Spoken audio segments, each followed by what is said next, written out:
నాన్న రాసిన పాటలతో పాటు వేరే పాటలు, హిందీ పాటలు కూడా. మా అమ్మ హిందీ పాటలు చాలా పాడేది, సినిమా పాటలే.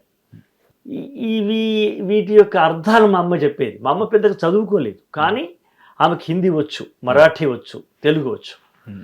కనుక అందులో ఉన్న భావాలు చెప్పడం అనేది నాకు చాలా ఇష్టమైంది.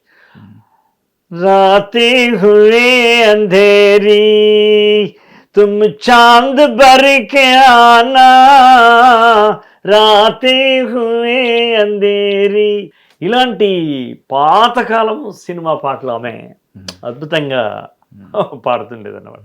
అలాగే బహారో పూలు బర్సాओ మేరా మెహబూబు ఆయా. మా అమ్మ ఒక పాట పాడితే మా నాన్న ఒక పాట పాడేవాడు. ప్రజల పాటలు ఏమో రచిస్తారు, సరదాగా వాళ్ళు ఇలా పాడుకునేవాళ్ళు అన్నమాట. అలా కూడా నాకు సినిమా పట్ల ఆసక్తి కలిగింది. అట్లాగే ఇంట్లో మా ఊళ్ళో 2 రేడియోలు ఉంటే ఒకటి మా ఇంట్లో ఉండేది. రేడియోలో ఎన్ని పాటలు వినేవాడినో.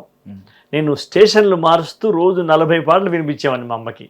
40 తెలుగు, సిలోన్ అని, హిందీ అని, మీరు కోరిన పాటలని, యూత్ అని, అవన్నీ ఇలా నేను పాటను అల్లుకున్నానా, పాటే నన్ను అల్లుకుందా చెప్పలేని స్థితి.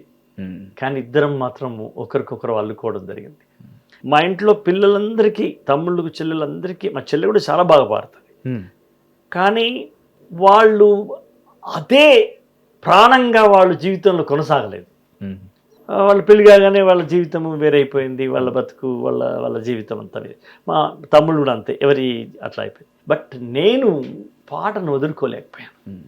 నా లైఫ్ అంతా వదులుకోలేదు, ఇప్పటికీ వదులుకోలేదు.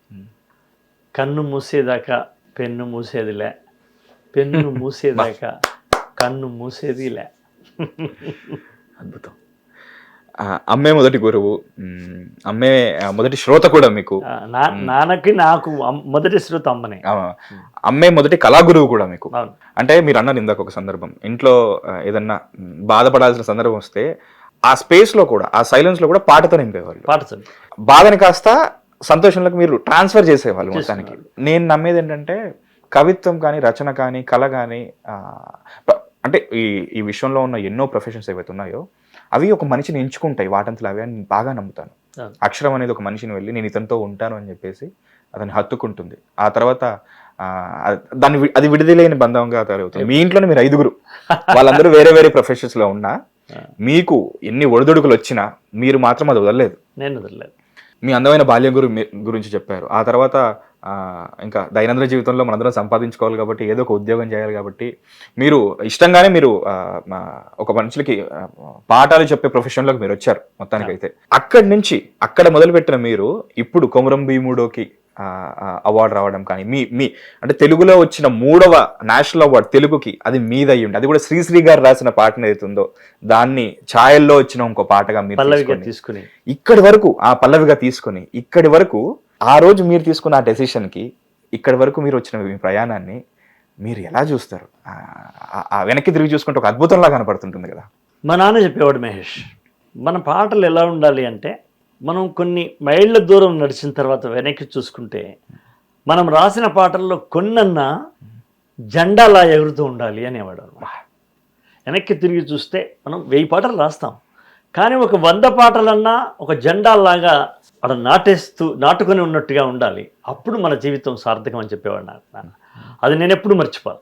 నేను సినిమాకు రాకముందు కూడా అద్భుతమైన పాటలు రాశాను, అందరికీ తెలిసిన విషయమే. అది ఆకుపచ్చ చందమామ నువ్వెలే నువ్వెలే, నీకు మచ్చలేడాలేనే లేవులే లేవులే, మిన్నులున్న చందమామయ్య చేతిలో మహిమయేమున్నది, మన్నుల నుండి అన్నము తీసే మహిమ నీకున్నది, మింటి చుక్కలలో వాడు చెమట చుక్కలలో నువ్వు అని రైతుని గురించిన పాట ఇది. ఆకుపచ్చ చందమామ అని రైతుని పోల్చడం. ఇలా నాకు నేనే సినిమాలోకి రాకన్నా ముందే కొన్ని కావ్య స్థాయిలో ఒక ఎపిక్, ఈక్వల్ ది ఎపిక్, అంటే ఒక పాట కావ్యం అంటే అనేక పేజీలతో కూడుకున్నది కదా. అవును. పాట కూడా ఒక కావ్యం. ఇప్పుడు ఒక నారాయణ రెడ్డి గారి కావ్యం ఉందనుకో, ఇంకా ఒక గుంటూరు శేషేంద్ర శర్మ గారిది ఒక కావ్యం.